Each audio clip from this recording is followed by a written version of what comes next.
솔직히 말씀드려서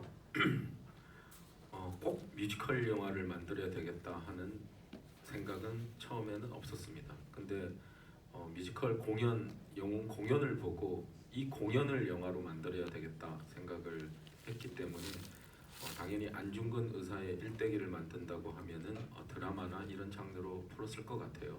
하지만 제가 감명을 받고 영화화하겠다고 한 것은 뮤지컬 영웅 공연이었기 때문에 당연히 뮤지컬 영화로 해야 된다고 생각을 했었고, 그 결심 이후에 아마 뮤지컬 영화에 대해서 나오는 영화는 거의 다 보고 뮤지컬 영화에 대해서 관심을 더 많이 가졌던 것 같습니다.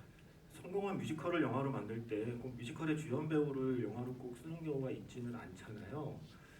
정성화 배우님도 어느 정도 예감을 하셨다고 만나자고 했을 때 네네. 설마 나를 쓰자고 할까 말까에 대한 맞아요. 그러니까 감독님이 이 작품을 영화로 만드시겠다고 할 때 그것이 소문이 돌았어요. 처음에. 예, 영화를 만들 수도 있다. 이런 얘기를 한 거예요. 야, 그때는 어떤 생각이냐면 만들어지면 되게 좋겠다라고 생각을 했어요. 근데 막상 이제 정확하게 발표를 하신 거죠. 감독님이 공연을 보러 오셔서 성화야, 이 작품을 영화로 만들기로 했다. 그러니까 이제는 어떤 생각이 드냐면 내가 주인공을 할 퍼센테이지에 대해서 생각을 했어요. 퍼센테이지 정말 숨사숙고해서 한 7% 정도 나오더라고요. 예, 잘하면 할 수도 있는데 워낙에 영화 배우 여러분들 중에 노래 잘하시는 분 굉장히 많으시잖아요. 그리고 누가 안중근으로 어울릴까라고 생각해 보면 생각보다 꽤 그 후보가 많더라고요. 그래서 그때 어떻게 되면 나머지 93%가 있는데, 그러면 내가 다른 역할이나 아니면 그 안중근이 아니라면 거기 안중근 하신 분에게 내가 많은 팁을 좀 드려야 되겠다. 그래서 좀 옆에서 많이 도와드려야지라고 생각을 하고 있었어요. 그러다 어느 순간에 감독님이 전화가 오시더니 성화야, 사무실로 좀 들어와 봐라 이러시는 거예요. 그래서 들어갔죠. 근데 가는 순간에 어떤 생각을 했냐면 성화야, 이번에 누구누구가 하기로 했으니 네가 좀 많이 도와줘, 이런 건 줄 알았어요.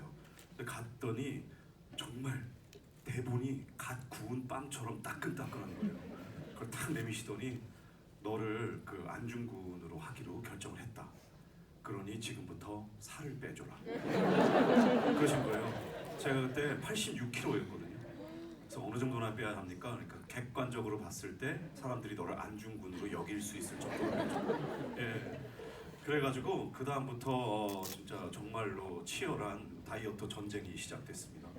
그래서 증인. 네네. 그래서 공연하다 쓰러지기도 했고, 예, 그렇게 했었는데 어쨌든 뭘 물어보셨죠? 기억이 예, 죄송. 많이 이렇게 점점포로 가네요. 지금 제 질문한 게 정확한 대답이었고요.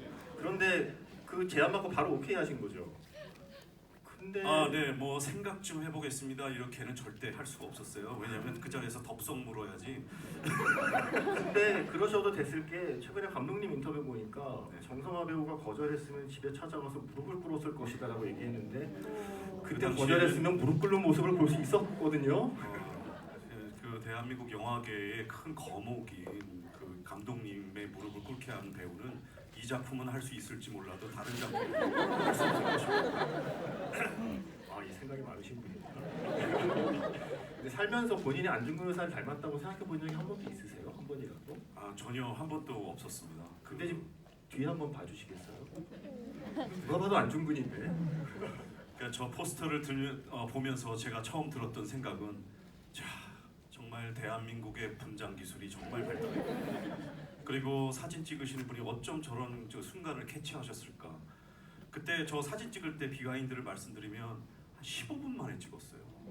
그 사진 작가님께서 이렇게 쭉 찍으시더니 됐습니다, 이제 나왔어요, 그러시는 거예요. 그래서 나와도 조금 더 찍지 않나요? 아니요, 다 나왔어요, 그러시는 거예요. 그래서 성의가 좀 없으신가라고 생각했는데 알고 보니까 이런 순간을 너무나 잘 캐치하신 분이시더라고요. 예, 정말 감사했습니다. 대한민국의 스태프 여러분 정말 대단하십니다. 제가 정신 바짝 차려야 되겠습니다. 왜냐하면 오늘 주제가 음악 GV인데 지금 음악 얘기를 못 하고 빨리 이제 정신 차리고 그 음악 이야기 넘어가기 전에 성화 씨를 어떻게 왜 캐스팅했는지 말씀드려도 될까요? 네. 사실 그 영웅을 영화화하겠다고 그 결심을 했을 때 저는 감독으로서 목표가 딱 두 가지가 있었습니다. 첫 번째는 뮤지컬 영웅 공연을 보신 분들의 절대 이 영화를 봤을 때 실망시켜드리지 않겠다. 이게 첫 번째 목표였고요. 두 번째는 우리나라에서 처음으로 시도되는 오리지널 뮤지컬 영화인 만큼 전 세계 시장에 내놔도 절대 부끄럽지 않은 작품을 만들겠다. 이 딱 두 가지 목표가 있었어요. 그렇기 때문에 뮤지컬 관객을 실망시키지 않게 하기 위해서는 누구보다도 안중근의 역할이 중요한데, 정성화 씨가 뮤지컬 영웅을 공연한 것을 보신 분들이 만약에 정성화 씨보다 더 실력이 떨어지는 배우가 아무리 네임밸류가 높다고 해서 그 역할을 연기를 했다고 하면 너무나 많은 비난을 받을 것 같았어요. 그래서 정성화 씨 외에는 대안이 없었고, 전 세계 시장에 내놔도 부끄럽지 않은 작품을 만들겠다. 이 목표를 위해서도 제일 실력 있는 사람이 안중근 역을 맡아야 되겠다는 결론에 도달을 했고, 그러기 위해서는 정성화 씨 외에는 대안이 없었어요. 근데 왜 이 영화를 뮤지컬 영웅을 영화화한다고 했을 때 성화 씨에게 바로 같이 하자 말을 못했었냐면, 뮤지컬 영화가 흥행에 대해서 우리나라는 약간의 불모지기 때문에 일단 투자사를 설득을 시켜야 됐습니다. 뮤지컬 영웅을 영화화하겠다는 것을 투자자한테 설득을 시키고 투자를 받아야 영화를 만들 수 있잖아요. 그래서 투자를 이끌어내야 했고, 또 거기다가 주인공이 정성화 씨로 가겠다는 것을 최종 확인과 설득을 시키고 결론을 낸 다음에 성화 씨한테 이야기를 했어야 됐기 때문에 성화 씨한테는 영화화 한다는 말은 했었는데 같이 하자고 말을 바로 못했었어요. 그래서 모든 투자사와 모든 이야기가 다 끝나고 정성화 씨를 주연으로 하기로 다 결정을 하고 난 다음에 바로 성화 씨한테 연락을 했던 것입니다. 그래서 다행히 무릎을 꿇지 않고 영화를 찍을 수 있게 됐습니다. 사실 같은 이야기이긴 해도 뮤지컬과 영화는 장르가 다르기 때문에 이 뮤지컬로 공연된 작품을 영화로 만드는 데 있어서 아마 수많은 고민과 선택의 순간이 있었을 텐데, 모든 분야를 다 말할 수 있는 자리는 아니니까요. 음악에 좀 한정해서 여쭤보고 싶어요. 일단 뮤지컬 음악 감독님을 하신 김문영 감독님이 보시기에 이 영화의 어떤 선택에 대한 좀 평가를 해주시겠습니까? 제가 감히 평가는 그렇고요. 아니, 심사평. 그런 건 좀 잘합니다. 저도 사실은 윤재균 감독님과의 만남이 오늘이 처음은 아닙니다. 이 영화를 만드신다고 하시고 사무실에서 같이 초반 회의를 몇 번을 진행을 했었더랬습니다. 근데 이제 그때 윤재균 감독님께 제가 질문을 드렸던 몇 가지들이 있었어요. 왜냐하면 공연은 어떤 곡이 끝나면 박수가 나오거든요. 박수가 나오면서 그 다음 장면으로 전환을 하는데 이런 전환이 어떻게 될지 상상이 좀 안 됩니다. 그리고 이제 녹음 방식들, 이런 여러 가지들을 이제 논의하는 과정과 또 배우들을 어떻게 노래 연습을 시켜야 되고, 이런 초반에 회의를 하다가 영화는 또 뮤지컬 음악과는 또 다른 프로세스인 것 같다. 윤재균 감독님하고 저랑 그래서 그렇게 합의를 보고, 제가 이제 중간에 빠진 케이스긴 하지만 그래도 계속 관심을 가지고 응원을 드리고 관심을 계속 성화 씨를 통해서 알고 있었던 터인데요. 중이었는데 사실은 제가 이틀 전에 13일날 영화를 봤는데요. 영화를 보고 굉장히 놀랐습니다. 어떤 점에 놀랐냐면, 일단 감독님께 너무 감사를 드렸어요. 왜냐하면 이 감독님이 이 작품을 정말 사랑하신 티가 너무나 났어요.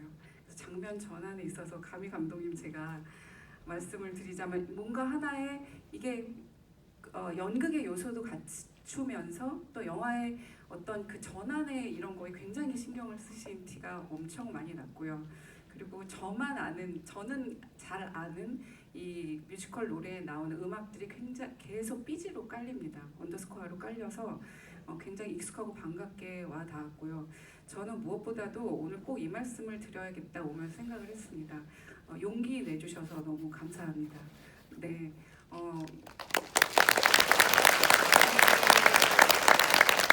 저는 영화를 보면서 들었던 생각이 모든 사람이 용기를 내서 만들어준 작품이다.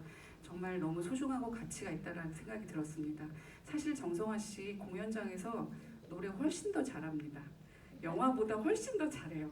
그런데 정성화 씨가 연기에 영상에 노래를 약간 숨기셨더라고요. 제가 보기에는 전체 톤을 맞추기 위해서 감정 변화를 위해서 감정의 흐름을 따라가기 위해서 약간 노래의 욕심을 조금 덜 내시고 연기에 접근하신 부분들이 느껴졌고요. 또 김고은 씨를 비롯해서 여러 노래에 익숙하지 않은 배우들이 노래를 부르심에 용기를 내셨더라고요. 그러니까 너무 수월하고 아주 유려하고 수려하게 노래를 열창을 하시는 건 아니었지만 이 내용 속에 가사의 내용을 담아내려고 굉장히 노력하신 용기를 내주신 게 너무 감사드린다는 생각을 했습니다. 저는 이런 질문을 굉장히 많이 받거든요. 우리나라 관객들이 뭐 라라랜드나 이런 뮤지컬 영화들을 보면 굉장히 익숙하고 아무렇지도 않은데 왜 한국 영화 노래만 나오면 오글거리고 뭔가 이상하고 불편해요. 이게 외국 영화는 그런데 우리나라 말이 나오면 이상해요.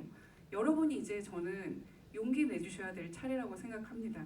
최초의 뮤지컬 영화를 만들었는데 우리말로 노래함에 익숙함, 그리고 우리말로 노래함에 어색하지 않음, 그리고 받아들여 주실 수 있는, 거부감을 갖지 않고 받아들여 주실 수 있는 용기를 좀 내주셨으면 좋겠습니다. 그래서 뮤지컬을 오리지널로 하는 영화들 굉장히 많거든요. 외국에는 오즈의 마법사나 뭐 사운드 오브 뮤직이나 여러 영화들이 있는데 유독 우리나라에는 지금 최초의 시도라고 생각이 됩니다. 이 모든 거에 용기를 내주신 제작진과 배우 여러분, 그리고 이제 관객 여러분들께서 이 뮤지컬 영화의 시초가 될 수 있도록, 그래서 정말 전 세계적으로 오글거리지 않는, 우리가 우리의 노래를 잘 받아들여 주심에 있어서 용기를 내주십사 하는 말씀을 꼭 드리고 싶습니다.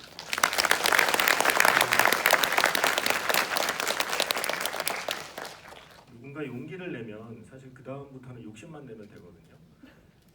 한국에서 스포츠 영화 안 된다는 인식들이 있을 때 사실 국가대표 같은 영화가 용기를 내서 스포츠 장르로 성공을 거둔 뒤에는 스포츠 영화를 만드는 데는 욕심만 내면 되는 문제가 됐고, 한국에서 여성 배우가 원톱이나 투톱으로 주연하는 영화도 안 된다는 인식들이 있을 때 누군가 용기를 내면 그 뒤에 사람들은 욕심만 갖고 작품에 도전할 수 있게 되거든요. 그런 점에서 방금 말씀하신 용기의 어떤 용기라는 측면에서 충분히 박수를 받을 만하고요. 정성화 배우님께 여쭤보고 싶어요. 일단 뮤지컬과 영화에서 부르는 노래는 같지만 여기 뮤지컬 보신 분들도 뮤지컬 공연 가서 노래하는 정성화 배우의 얼굴을 이렇게 가까이 보신 적은 없을 것 같아요. 그럼 마찬가지로 바꿔 생각하면 노래하는 연기하시는 입장에서 카메라 앞에서 노래하시는 것도 처음일 것이고, 그래서 뮤지컬에서의 어떤 음악 할 때와 그리고 이 영화라는 매체에서 음악 할 때 혹시 첫 촬영이 기억나시나요? 첫 촬영 때 왠지 저는 멘붕이었을 것 같은데. 예. 그러니까 일단 그 말씀을 드리기 전에 감독님하고 우리 촬영하기 전에 정말 소통을 많이 했던 부분 중에 하나가 그 노래가 들어가기 위해서 그 감정을 잡고 노래가 시작되는 부분을 송 모먼트라고 하거든요.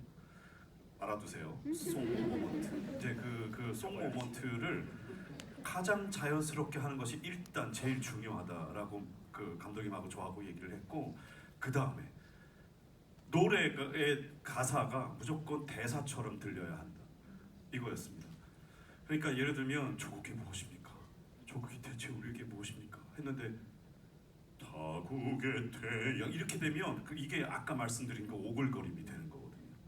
그래서 노래를 포기하고서라도 어떻게든 대사처럼 타국의 태양 이런 식으로 똑같이 아까의 감정과 그다음 지금 노래의 가사말이 연결돼야 하거든요.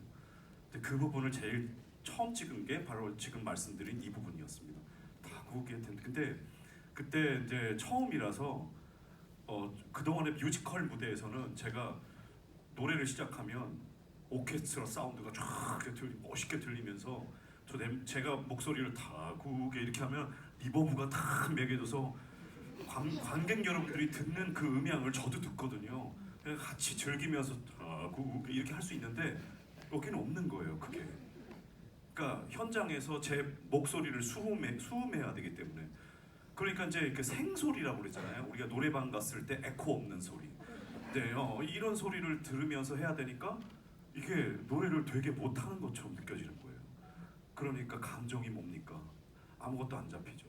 그래서 첫 촬영이 너무너무 힘들어가지고 그 장면만 테이크를 한 10번 가까이 갔던 것 같아요. 10번 가고서 끝나고 나서 제가 침울해 있는데 감독님이 엄지척을 해주셨어요. 정성아 잘했어 이렇게 말씀해 주셨는데 그 장면이 제일 생각이 납니다. 영화에서 배정남 씨가 하듯이 엄지척을 하시는. 네, 맞습니다. 그래서요, 감독님 방금 말씀하신 그런 것 때문에 많은 뮤지컬 영화들이 사전에 녹음을 하고 그리고 연기를 한 다음에 나중에 싱크를 맞추는 방식을 택하잖아요. 그런데 아마 제 기억에 레미제라블이 현장 라이브 녹음을 해서 화제가 됐었던 영화로 기억이 나요. 그런데 그 뒤에 만들어진 영화들도 모두 그 선택을 하진 않았거든요. 왜냐하면 힘드니까. 그런데 처음 만드시는 뮤지컬 장르 영화에서 현장 라이브로 음악을 녹음하겠다고 결정하셨어요. 여러분이 지금 보신 영화의 한 70% 정도는 저 촬영 현장에서 노래한 그 음원을 사용한 거거든요. 어디서 그런 용기가? 사실 뭐 용기라기보다는 제가 아까 말씀드린 이야기에 정답이 다 있습니다. 저는 이 영화를 만들 때 명확한 목표가 두 가지가 있었다고 말씀드렸잖아요. 첫 번째는 뮤지컬 영웅을 보셨던 관객분들을 절대 실망시켜 드리지 않겠다. 다음 두 번째, 전 세계 시장에 내놔도 절대 부끄럽지 않은 한국의 뮤지컬 영화를 만들겠다. 이 두 가지 목표가 명확하게 있었기 때문에 그 두 가지 목표를 이루기 위해서는 결론은 라이브로 갈 수밖에 없겠다. 이렇게 결심을 했습니다. 그 결심을 한 이후부터 사실 모든 고통이 시작이 됐습니다. 쉽게 말씀드리면, 간단히 말씀드리면 일단 스태프들의 고통은 촬영을 들어가기면 한겨울에 찍었는데 세트장은 이렇게 따뜻하지가 않습니다. 이 추운 한겨울의 세트장이 사각사각거리는 소리 때문에 패딩이나 파카 같은 것을 입지 못하게 했습니다. 그리고 두 번째로 바닥에 극장처럼 이렇게 좋은 카페트를 깔면 좋겠지만은 안 되니까 전부 다 담요를 다 깔았습니다. 수백 평이 되는데. 그 다음에 세 번째, 모든 스태프들이 신발에 운동화에 다 헝겊을 덧대야 했습니다. 그거는 괜찮습니다. 근데 예를 들어서 지금 여러분들이 보신 것처럼 서리가 기차 난간에서 노래 부르는 장면은 기차 난간이기 때문에 바람이 날려야 되잖아요. 머리카락, 옷이. 바람이 날리면 강풍기를 써야 됩니다. 근데 강풍기는 쉽게 이야기해서 선풍기인데 지름이 1m가 넘는 선풍기라고 생각하시면 됩니다. 소리가 엄청나게 큽니다.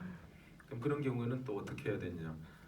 또 큰 강풍기를 세트장 밖에 50m 밖에 강풍기를 틀고 지름이 한 50cm 되는 튜브를 한 100m 정도를 만들어서 배우 앞에 바람만 나게, 소리는 없이 바람만 나가게 해서 촬영을 했습니다.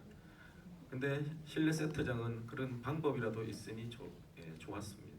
근데 야외에 나갔을 때 저희가 시대극이니까 주로 시골, 다음에 산 이런 데서 찍었는데 벌레 소리는 아마 얼마나 큰지 여러분들은 잘 모르실 거예요.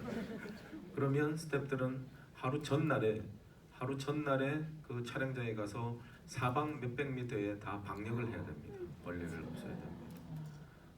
그럼에도 불구하고 이 벌레 소리가 또 들어가면은 연기를 너무 잘했는데도 벌레 소리가 들어가면 오케이를 낼 수가 없습니다. 그만큼 힘들게 찍었고 또 그거는 사전에 촬영할 때 힘든 거죠. 촬영 후에는 더 힘든 일이 남아있습니다. 뭐냐면 영화 촬영할 때 여러분들 많이 보셨겠지만 붐 마이크라고 해가지고 큰 짝대기 같은 데가 해서 마이크를 배우 머리 위에 대고 녹음을 하잖아요.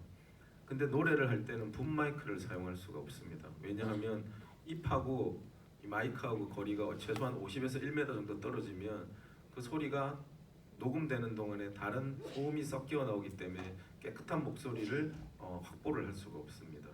그래서 입하고 가장 가까운 거리에 마이크를 설치를 해야 됐습니다. 그게 와이어리스 마이크라고 해가지고 선이 없는 무선 마이크를 설치를 했습니다.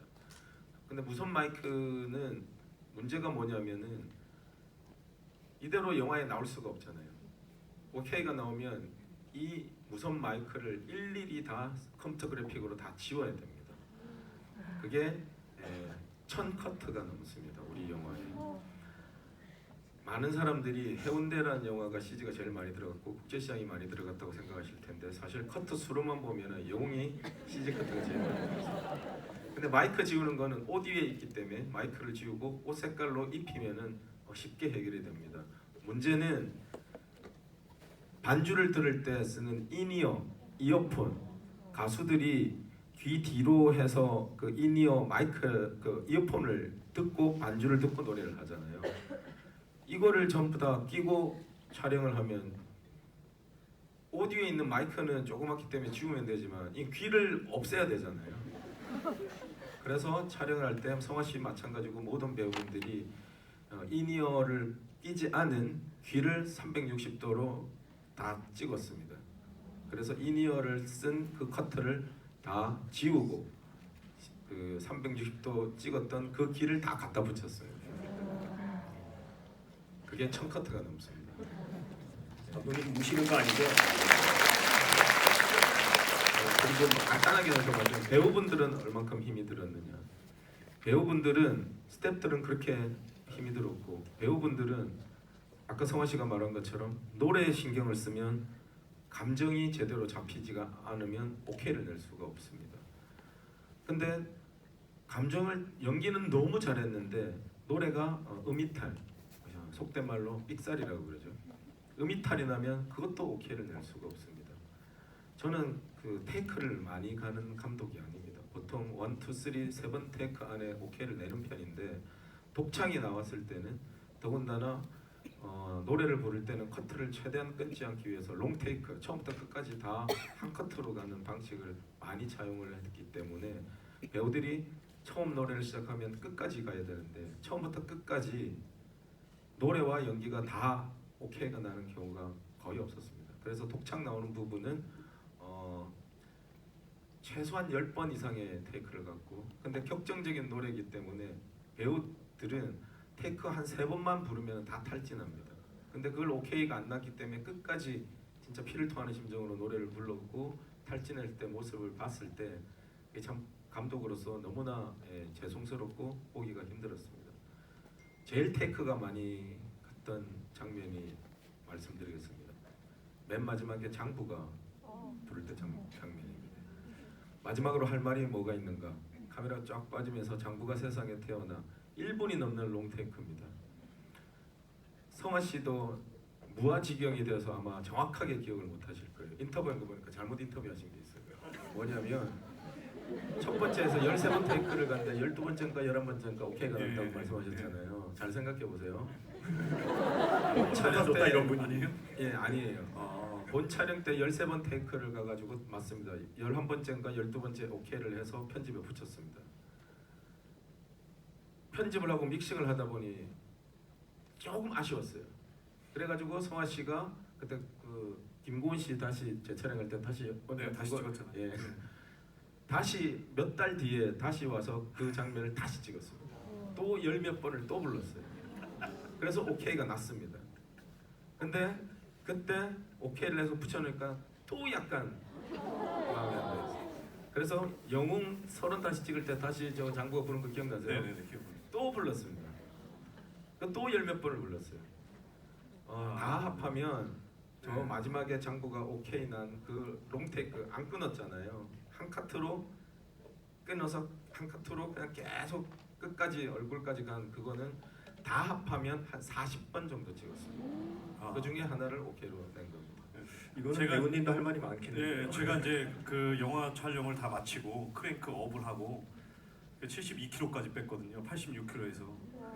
그래서 이제 아싸 끝났다 이러면서 마음껏 먹었어요.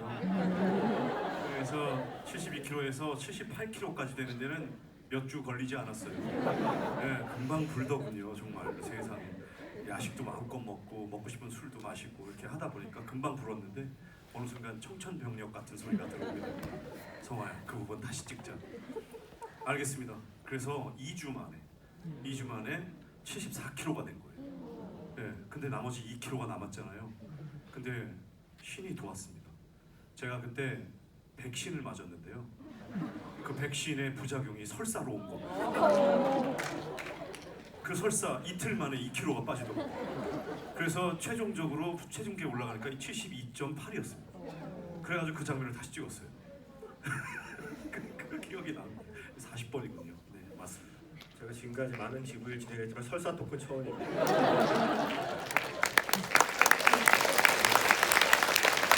일단 이 자리에 앉아 계신 정성화 배우를 비롯해서 이 자리에 안 계시지만 어쩌면 조금씩 모양은 달라도 비슷한 고생을 했을 이 수많은 출연진들에게 다시 한번 박수를 부탁드립니다. 김민정 음악 감독님께 여쭙고 싶어요. 일단 이제 뮤지컬 영웅을 맡는 스텝의 입장을 잠시셨고 영화로 된 영웅을 본 관객의 입장에서 어떤 시퀀스 혹은 어떤 노래, 그러니까 내가 뮤지컬 할 때와 다르게 이 영화에서는 어떤 노래가 제일 좀 와닿더라 하는 순간이 있었나요? 네, 있었어요. 네. 사실 저는 당신을 기억합니다 화보마마요 장면이 굉장히 인상 깊게 와닿았던 첫 번째 장면인 것 같습니다. 김고은 배우께서 이제 처음에 네, 부른 김고은 노래죠. 배우 서리 역을 맡은 김고은 배우가 이제 명성황후 시해 당시에 그 괴로움을 토로하는 노래로 뮤지컬에서도 약간 재연 장면이 살짝 나오는데 역시 영화의 영상미를 빌려보니까 그 장면이 너무 생생하게 현장감 있게 와닿고 그래서 그 노래 뮤지컬에서는 그냥 굉장히 노래를 잘하는 여배우의 절절한 씬인데 영화로 보니까 그 장면이 정말 그 처음부터 끝까지의 서사와 왜 그녀가 그렇게 마음을 먹을 수밖에 없었는지의 설명이 굉장히 영상으로 잘 붙여져서 설명이 돼서 그 장면이 새롭게 저한테 보여졌던 장면이었던 것 같습니다. 물론 첫 장면의 단지동맹 장면도 무슨 뮤직비디오 보는 것 같았어요. 그래서 그 장면과 또 그날을 기억하며 장면은 잊을 수가 없는 울컥한 장면들이 있었습니다. 오히려 저는 뮤지컬에서는 또 보신 분들이 많으니까 저희가 또 굉장히 에너지가 많은 공연의 씬이 있잖아요. 추격씬이나 누가제인인가 그런 씬들도 있는데 다양하게 이 작품의 매력을 충분히 과시한 영화의 시작이 아니었나 싶습니다. 정적인 장면을 굉장히 동적으로 극적으로 만들어 주셨고 그래서 뮤지컬을 보던 이 기본 시퀀스의 구조에 그렇게 흔들리지 않고 여러분들이 관람하실 수 있는 포인트가 각 예술 장르의 장점을 가지고 존재한다고 생각해서 굉장히 재밌게 봤습니다. 네. 정성화 배우님은 어떠세요? 뭐 본인의 파트도 있을 거고 아니면 다른 배우의 파트도 있을 텐데 완성된 영화를 보고서 특별히 좀 기억에 나는 어떤 장면 같은 게 있을까요? 저 십자가 앞에서라는 노래를 불렀는데요. 그것도 원테이크로 불렀거든요. 근데 그것도 정말 고생하면서 불렀습니다만은 제 기억에 남는 게 노래가 끝나면 스태프들이 박수를 쳤어요. 저도 영화 보면서 자꾸 박수 치고 싶었어요. 네, 여러분 안 근데 그러셨어요? 재밌는 게 첫 테이크를 갔을 때 박수를 막 치는 거예요. 그래서 내가 잘 불렀나 보다. 근데 조금 아쉬우니까 다시 한번 하자. 알겠습니다. 다시 했죠. 근데 박수 소리가 점점 사라지고 나중에 10번 정도 가니까 스태프들이 이 소리가 들리는 거예요. 그래서 그 장면도 정말 고생하면서 찍었거든요. 왜냐면 여기서는 눈물이 막 떨어지면 안 되는데 막 눈물이 다 떨어지고 막 이럴 때도 있었고 또 여기 눈물이 나와야 되는데 주책 없이 또 안 나오는 경우도 있고 막 그래가지고 그걸 조절하기도 되게 힘들고 막 그랬었는데 그 영화에 이렇게 나오니까 내심 뿌듯하더라고요. 네. 저는 십자가 앞에서 노래 부르는 그런 장면이 아마 뮤지컬과 다르게 영화로 해낼 수 있는 어떤 순간 연출이 아니었을까 싶어요. 사실 그런 장면의 연출들은 영화이기에 가능한. 감독님은 역시 남훈희 선생님 노래일까요? 아니면 혹시 다른 노래일까요? 뭐 당연히 옆에 정성화 씨가 불렀던 모든 시퀀스의 노래를 사랑합니다. 근데 네, 한 장면만 꼽으라고 하면은 저는 남훈희 선생님의